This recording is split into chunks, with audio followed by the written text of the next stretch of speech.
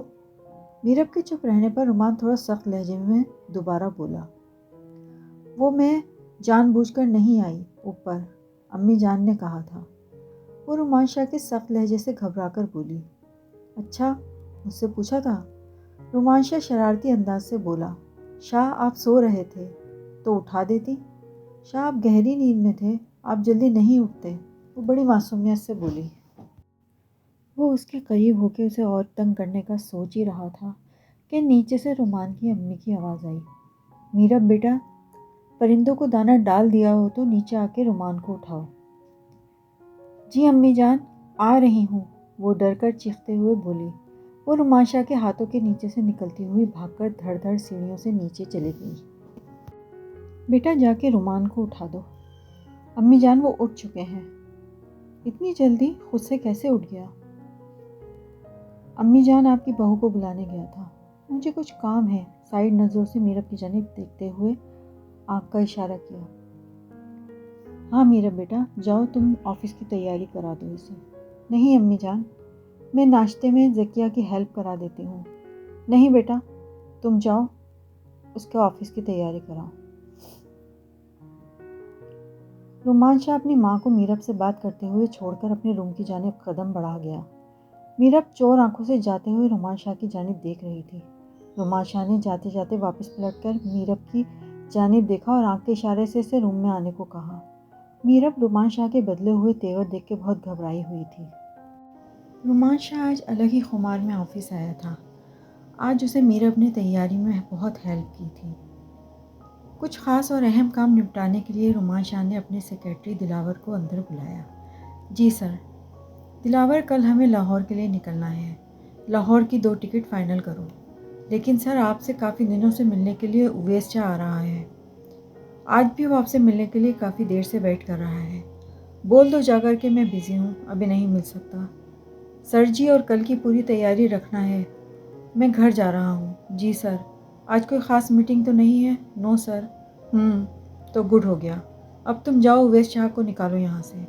جی سر۔ دلاور دروازہ بند کر کے آفس روم سے باہر چلا گیا تھا۔